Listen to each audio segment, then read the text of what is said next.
Finally, at long last, it's here. The 6th iteration of the Refraction Railway has finally been added into Limbus company, featuring many hype bosses, long fights, and difficult encounters. As always, the railway rewards clearing it in under 100 turns with extra cosmetic rewards, and clearing it in general gives a bunch of resources that can help your account a lot. However, beating Line 6 is no easy feat, as this mode is aimed at challenging even the veteran players, and it gives many a brand new wall to climb. In this video, I won't go over the Omega meta strategies that the best runners are using to get ahead, as I am sure you're not watching this because you want to restart stages forever and ever. Instead, in today's upload, I aim to talk about all the enemies in Line 6, explaining their mechanics and the best ways to defeat them, so that you're armed and ready to tackle the brand new challenge on your own. But before we start, I have to remind you that most of my viewers are not subscribed, so if you find yourself coming back to my videos or end up enjoying this one, consider subscribing. It takes just 1 second and helps me out a lot. Now let's get to our 6. We'll begin with the overall shape of the railway. There's a total of 5 sections of different lengths, and there are some team restrictions associated with them. The HP and SP of your identities in Section 1 is recorded and applied in Section 5, meaning you can get some SP in advance for the final boss. You may try to sacrifice some House of Spiders identities here, but it seems that when you do that, they count as undeployable for Section 5, not dead, meaning you lose out on all of the buffs associated with their deaths and break your run, so don't do that. Section 2 is unrestricted, as it's the first real section of the railway. Sections 3 and 4 don't let you use the same team as in the section right before, meaning your Section 2 team cannot go into Section 3, and your Section 3 team cannot go into Section 4. This brings the total of necessary teams up to 2, as you need 1 team for Section 3 and 1 team for everything else. Section 5 is, again, unrestricted, but remember that your Section 1 team's SP and HP are locked in. Now let's look at the enemies and their patterns, starting with Section 1. In this section, you face off against the pupa form of the Butterfly of Entangled Lives. The butterfly begins the fight with a 333 HP shield, and has just 1 passive. When the shield is broken before the end of turn 3, the turn ends immediately and the boss proceeds to a unique pattern. Before the unique pattern, it uses pretty weak skills, and once the shield is broken, the butterfly presents you with 3 Entangled Life skills as well as the Quickening. Each of the Entangled Lives records the attack type and sin affinity of the skill that you used to clash with it, and then each one applies an effect that makes enemies in a future section weaker to that attack type and affinity. Regression affects Section 2, Manifestation affects Section 3, and Advent affects Section 4. Basically, this is your setup stage. You get to plan ahead here and make enemies weaker to the teams that you're about to use. We'll get into recommended teams for each section later, but the teams that you plan on using dictate the type of skills you want to use in Section 1. In my own clear, I used a Gloom Blunt skill for Section 2, a Gluttony Slash skill for Section 3, and a Rest Slash skill for Section 4, which set me up for a Butterfly Rupture Ryoshu clear later on. After the setup skills have been clashed with, the butterfly uses the Quickening, which ends the encounter, allowing you to get out of Section 1 in just 2 turns. Now, Section 2.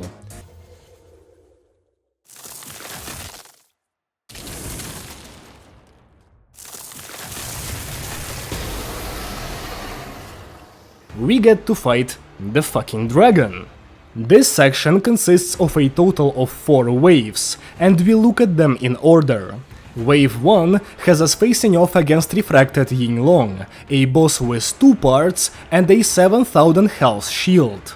Both of the boss's parts are innately weak to Gloom, Gluttony and Envy, while enduring Lust and Sloth. The head part of the boss is the main target here, and it uses 6 skills every turn. The leftmost slot, however, belongs to the inverted scale, and it's always set to Wrath of the inverted scale, Yinglong's counter.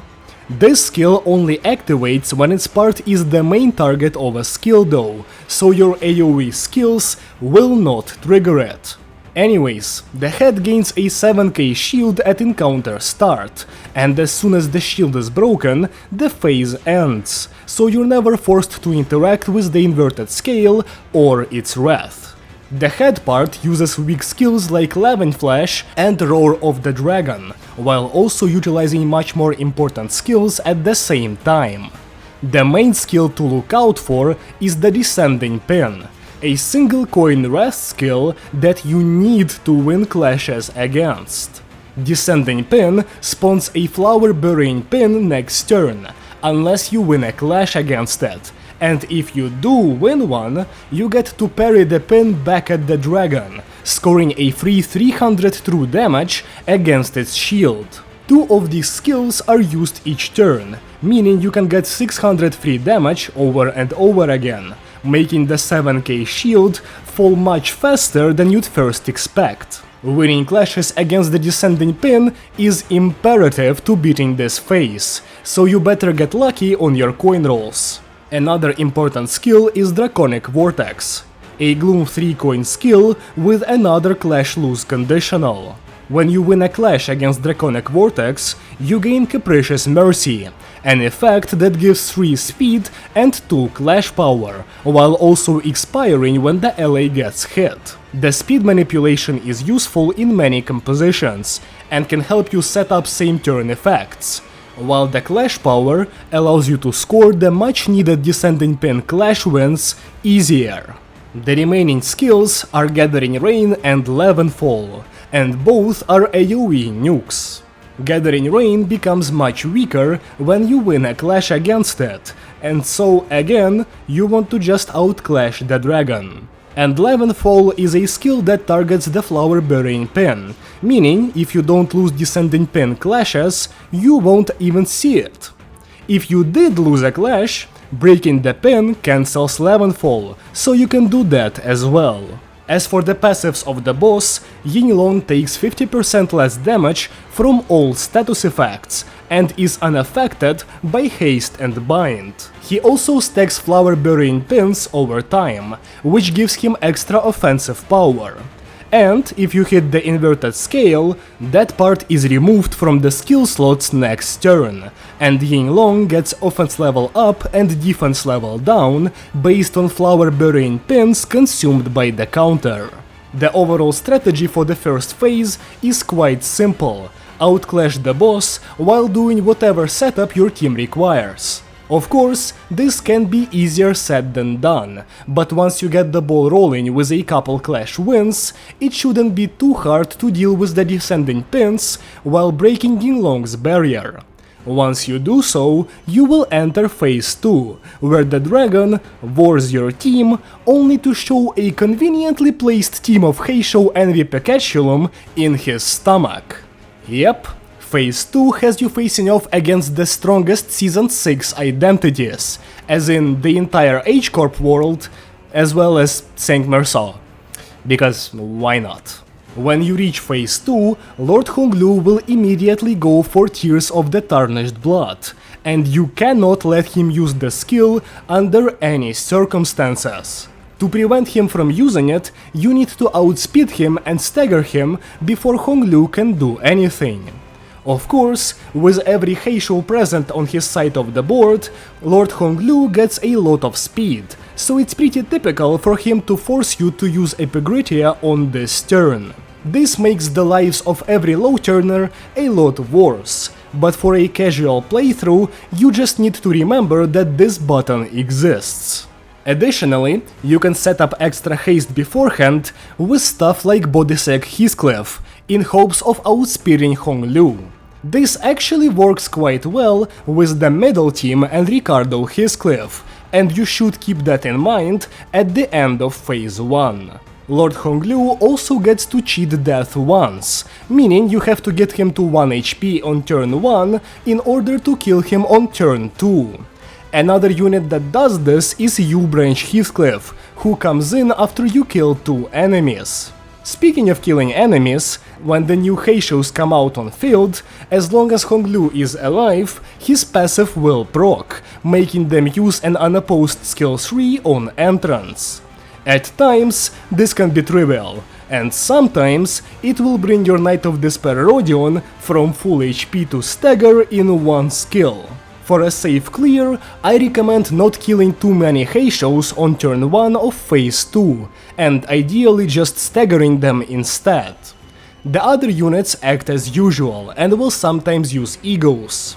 The best way to deal with this phase is simply using AoE egos of your own against the enemy team, in order to mass stagger them.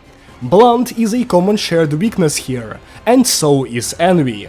This means that the middle team works wonders, and stuff like Binds Heathcliff does a lot as well.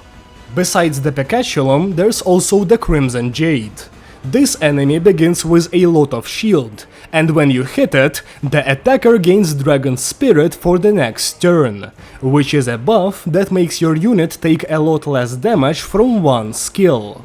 On the second turn of the phase, the Crimson Jade will drop its shield and use an attack. If you get the enemy to 1 HP before the attack goes through, it will deal 0 damage and inflict 0 rupture. After the skill, the Crimson Jade dies, which provides your entire team with Dragon Spirit. After that, you just need to finish off the Pecatulum, and we're moving on to Phase 3. Refracted Yinglong is back in all of his glory, and now there are 4 whole parts to him. The skills that the boss has access to are largely the same, but slightly stronger, and the Flower Burying Wedge part is continuously defending. In this phase, Yinglong will not die until you break the Flower Burying Wedge part.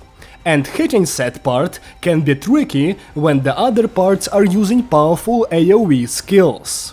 Luckily, after 2 turns in this phase, the boss will use a nuke skill from its wedge part, and that is your cue to nuke the dragon. In my footage, I don't do a particularly good job of that, but ideally you want to set everything up in such a way where turn 3 will be a juicy nuke. Once the wedge is broken, the dragon dies, and you move on to Phase 4. Phase 4 is a special phase, where you are faced with the butterfly again. Here you can either ignore it, which will end the turn and the encounter, or you can break its shield, which then moves you on to the next turn, and then gives you a choice. The choice in question consists of 3 parts of one of the final boss's passives, and you get to disable one of them. Here's the passive with all of its numbers up. Going for the choice is safer, but it wastes a turn, so it's not as good if you want to impress people with your clear. If you don't though, I recommend going for either the first or the second choice. I personally went for choice number 1, so my Roshu wouldn't stack burn. Okay, section 2's explanation was very long, and that's on purpose. This part of Refraction Railway 6 seems to be the biggest of all for a lot of players, and I personally believe it to be the hardest part as well. I won't be as thorough with the others. As for the team, your 3 real options are Sinking, Envy Resonance and Rupture. Rupture is best saved for section 3, so choose one of Sinking and Envy. In my footage I went for Sinking, but that's only because I will use the Envy clear in my eventual Matthias Otis guide. If your teams aren't that great, remember that the support function can give you a pivotal identity for free, as long as one of your friends has it. Next up, we're moving on to section 3, and this one is much simpler. Before you start the fight, you meet Sunset Wayfarer, who lets you choose between an offensive and a defensive buff for the stage. The buff is given to all characters in the section, both allies and enemies. The offensive buff gives offense level up based on the amount of allies from the same faction, while the defensive buff gives everyone except Envy Pecaculum bonus health and removes everyone's first stagger threshold. I believe the offensive buff to be an instant pickup here. Wave 1 of this section consists of Refracted Will You Play and 6 Middle Envy Pecaculum. Will You Play begins the fight by using 2 of your last skills, all of which have unbreakable coins that inflict power down. Starting with turn 2, the boss will also use I'll Go for Scissors, which is a skill that does a ton of damage if you win a clash against it or let it go unopposed. The only way to not get nuked is to clash with it using an ally that has the power down from the boss's last skills, as that gives extra clash power to the big skill, which ceases to exist once it wins a clash, and gets replaced with a skill that actually heals sinners. As for the middles, you definitely should not attack them mindlessly, as you will get hit by some massive counters. Instead, you should look for middles marked as IT by Will You Play. At first, only one unit is marked. Once it dies, 2 more are marked, and then 3. A marked middle takes significantly more damage from unopposed attacks, and deals significantly less, making said enemy easy to deal with. The IT effect expires after 3 turns, and you really don't want that to happen. As you kill the middles, Will You Play starts losing her protection, and her clashable guard becomes weaker. Realistically, you don't need to take out everyone. You can just rush down the boss after killing 1 middle. Or you can kill 3 to make it really easy to kill Will You Play right after. Once you get the boss under half health, she will use a big nuke skill. If all of your allies defend, it deals very low damage, and if you clash with it, it gains a lot of power, but the boss gets staggered next turn on clash lose. Will You Play is weak to Wrath, Lust and Gluttony, and she has no status resistances. Wave 2 is Distorted Hohenheim, a boss that all of you have already beaten. I don't feel the need to explain what he does, so let me just say the main things that matter. He's innately weak to Gluttony, and his shield takes bonus damage from Rupture. At this point, the best team should be obvious. It's Rupture. Both bosses are innately weak to Gluttony, and can be made even weaker by using a Gluttony slash skill on section 1. Will You Play's protection does nothing to Rupture damage, and is generally not an issue for Mao Faust to deal with. Then, Hohenheim can also be made quick work of using Mao Faust for a clean, fast clear. Wave 3 is, again, a choice between saving a turn or weakening the final boss. Here are your options, and here's the affected passive with numbers. I personally severed the wing here, but it seems like severing the thread can also be a good option. Moving on to section 4, this one is full of familiar faces. In this section, you have to face Shiomi Yoru, Callisto and Albina, and then Rien, all back to back to back. All of these bosses should be familiar to you, so I'll just give a quick rundown. Shiomi has 4 sets of shields that you need to break through to kill her. Callisto and Albina will sometimes use big nuke skills while the other assist defense, and you either just win the clash against the nuke with a nuke of your own, or you actually interact with the gimmick and land some hits on the one nuking to make them a lot weaker. And Rien, well, you remember what he does. Shiomi and Rien are both weak to Slash and Wrath, and while Callisto isn't, he is joined by Albina, so Wave 2 is weak to AoE damage. And you know what that means. The main best team here is going to be the Ryoshu Sacrifice composition. Now that Matthias Otis is in the game, we get to kill 6 House of Spiders identity and then have 1 more alive, while already giving Ryoshu her 3 slots. The identity I chose to keep alive is, of course, Rien Yisang. He also has a /wrath nuke that is innately good here and gets even better thanks to using a /wrath skill in section 1, so he's kind of a no-brainer. The rest of the team is basically composed of the remaining good burn identities, which also get to capitalize on the wrath weakness, with Euclid dipping into slash as well. The fight begins with the setup.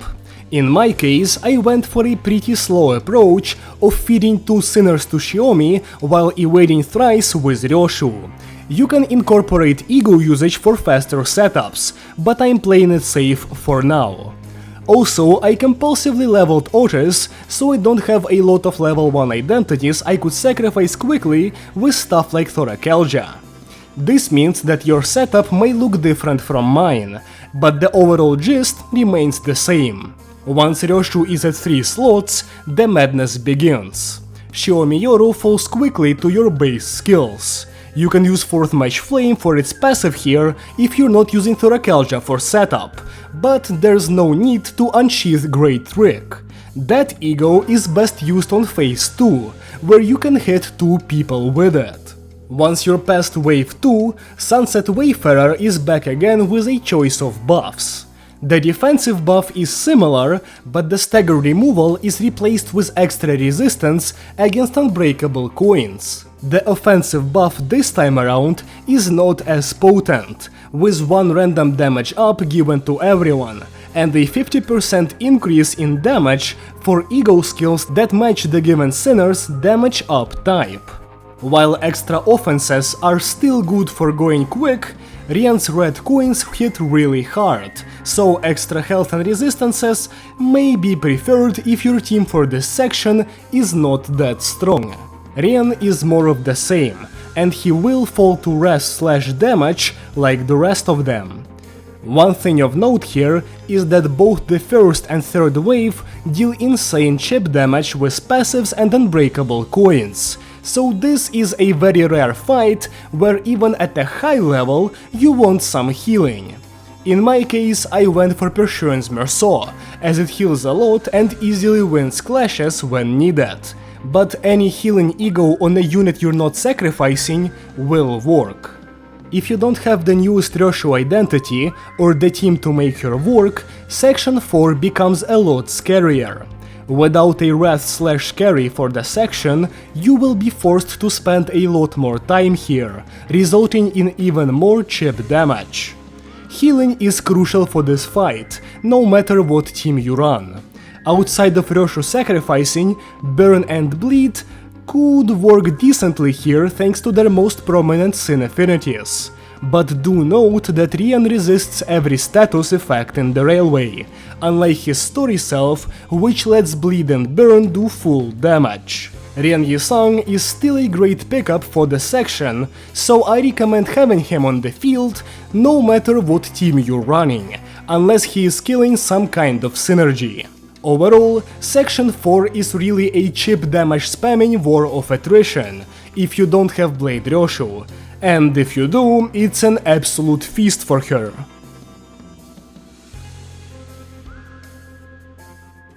Now section 5, Advent. This is the final fight, the crescendo, the terminus, the finale. Section 5 has just 1 wave, and it consists of 4 enemies. Butterfly of Entangled Lives Imago and the 3 butterflies that we met at the end of the previous 3 sections. The main target has 25,000 health, and is innately weak to Wrath, Lust and Pride, while enduring Sloth and Gluttony. The boss begins with 10 stacks of in the past, in the present and in the future, and when its HP drops to 2/3 and 1/3, it gets 10 extra of each. These effects are crucial for the boss's first passive. At turn start, the highest stack State of Time dictates the form of the boss. If the highest stack is tied, then the boss's form does not change. The inactive states become deactivated, and every time the state changes, the boss gains an effect that makes it take more and more damage. When any of the 3 smaller butterflies are hit, the boss loses stacks of the respective time state. Each of the time state effects gives the butterfly extra effect gain or infliction, as well as extra power if the stack is high enough, with jumps at 11 and 21 stacks. During the fight, when Butterfly of Entangled Lives is in one of its time states, it activates the passive that is connected to said state. And these are the passives that we could partially disable in the previous sections. Also, depending on its state, the boss will use different powerful skills, all of which are on your screen now. The past nuke threatens to hit your entire team really hard while activating burn. The present nuke threatens to decapitate one of your sinners basically instantly. And the future nuke has a sanguine desire-like effect that makes you not want to clash it for long. Each one of these skills can be pretty scary, as they roll high and losing a clash with them can spell certain doom. However, there are a lot of tools at your disposal. First of all, a couple turns into the fight, the Sunset Wayfarer brings a choice of buffs, where you can either pick up the health bonus from section 3 that also heals SP, or you can get an offensive buff that gives offense level up based on the number of dead allies, and gives extra damage when chaining Absolute Resonance.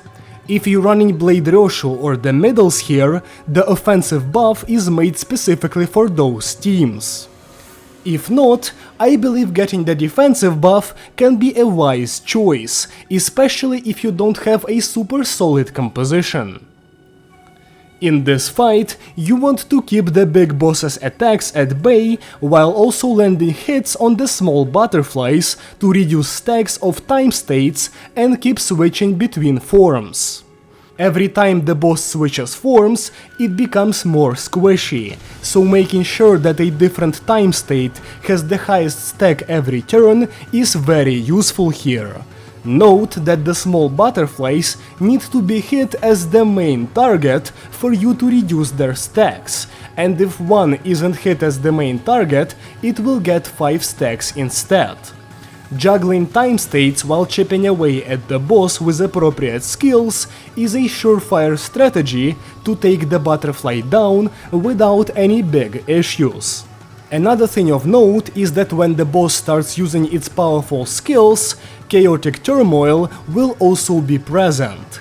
This weak skill inflicts the boss with 2 power down when losing a clash, and as the nukes can be clashed with regardless of speed, you should get the debuff on the boss before dealing with the big skills. Also, don't forget to throw out egos at those skills if you don't have powerful base skills available, as there's no point in saving any resources in this section.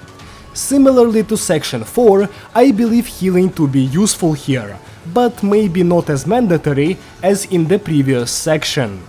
If you're still struggling, make sure to never let the highest time stack go above 20, and ideally, try to keep them under 11, as that prevents the boss from getting any power bonuses.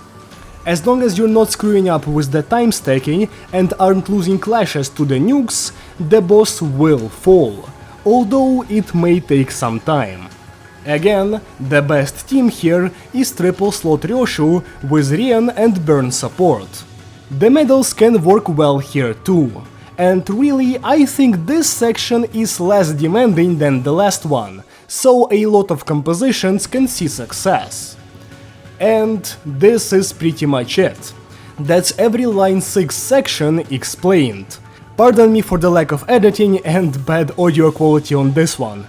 I've got some troubles, as I'm sure you can hear.